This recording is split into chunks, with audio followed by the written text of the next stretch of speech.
Το Metro Transport είναι ένα παιχνίδι στο Roblox που βασίζεται στο μετρό της Αθήνας. Μπορείς να κάνεις βόλτες με το τρένο εντελώς δωρεάν επειδή δεν αγόρασες εισιτήριο. Μπορείς να οδηγήσεις τρένα, να εξερεμήσεις τον χάρτη. Και μπορείς να κάνεις όλα αυτά με τους φίλους σου. Τέλειο παιχνίδι, σωστά? Όχι. Όπως και τα άλλα παιχνίδια στο Roblox, έχει πολλά ελαττώματα. 4 από τα οποία θα πω σήμερα.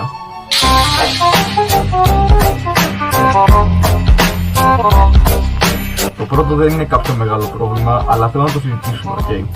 Υπάρχουν πολλοί που ενώ οδηγάνε το τρένο τους γράφουν παράλληλα στο chat. Επόμενη στάση μεταξουργείο, επόμενη στάση Ομόνια, επόμενη στάση Πανεπιστήμιο, επόμενη στάση. Ρε, γιατί απλά δεν παίζεις το παιχνίδι. Δεν χρειάζεται να μας λες συνέχεια σε ποια στάση πηγαίνεις.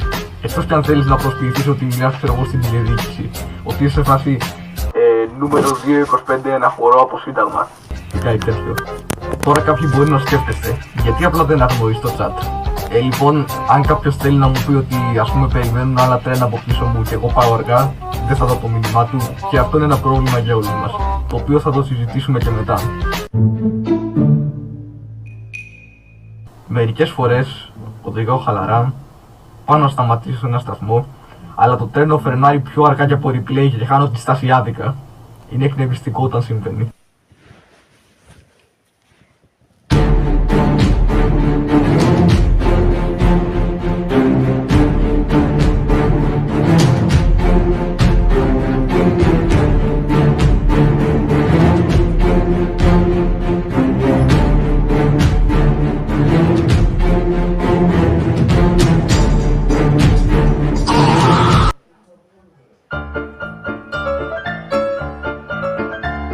Όθε μου.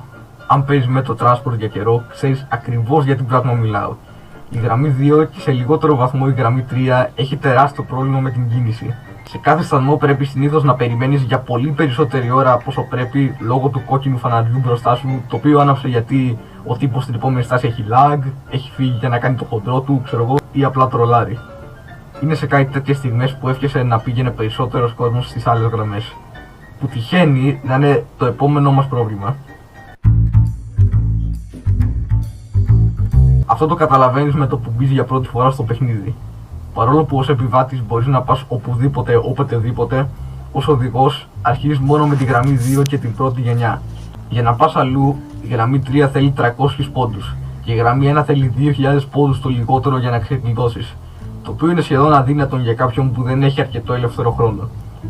Εναλλακτικά μπορείς να αγοράσεις πόντους πληρώνοντας με Robux, το νόμισμα εντός του Roblox, το οποίο όμως κοστίζει αληθινά λεφτά.